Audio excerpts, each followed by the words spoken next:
Psycho అన్నామో కానీ ఆ psycho కాస్త కామెడీ సైకో అయిపోయింది ఈరోజు.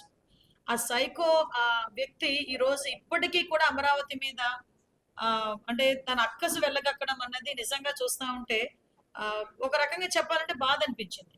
అఫ్ కోర్స్ బాధపడాల్సిన అవసరం కూడా లేదు అనిపించుకున్న దానికి కూడా కారణం ఏంటంటే సొంత తల్లిని పార్టీ నుంచి సస్పెండ్ చేసిన వాడు, సొంత చెల్లి గురించి ఆస్తి గురించి కోర్టుకెక్కి కోర్టు దగ్గర కూర్చొని నంగనాచ కబుర్లు మాట్లాడిన వాడికి అమరావతి రైతులు చేసిన త్యాగం గానే, అంతమంది రైతులు చేసిన ఉద్యమాలు గాని నిజంగా అతనికి ఏమైనా కదిలిస్తాయని అనుకుంటున్నారా మీరు?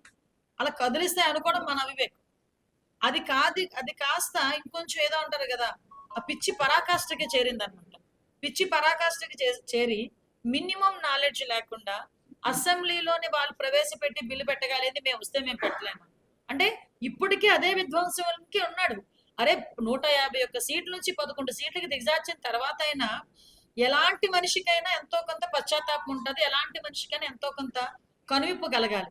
కానీ 2 సంవత్సరాలు అవుతున్నా కూడా ఇంకా కనువిప్పు కలగకపోగా ఈ వికృత ఆలోచనలు, పిచ్చి పరాకాష్ఠకి చేరే పరిస్థితులు ఇంకొంచెం ఎక్కువైనాయేమో అని మాకు అనిపిస్తుంది. దానిలో భాగమే ఈ మావి గన్. మావి గన్ అంటే అఫ్ కోర్స్ ఆయనకి గన్ కల్చరు లేకపోతే గొడ్డలి కల్చరు చాలా కామన్ ఆయనకి. అందులో పార్టీ గన్ కూడా వచ్చింది.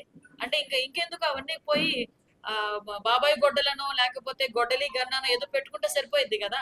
ఇంత మావి గన్ అని చెప్పేసి నాకు అర్థం అవ్వాలి. అందరూ మావి గన్ అంటే అసలు ఎక్కడి నుంచి వచ్చింది థాట్ అనుకుంటే ఈయనకి రాత్రులు మాట్లాడడం అలవాటు ఆత్మలతో. ఏ చైనా ఆత్మ కనుక వచ్చిందో ఏంటో నాకైతే అర్థం కాలే ఈ మావి గన్ వచ్చే పరిస్థితులు.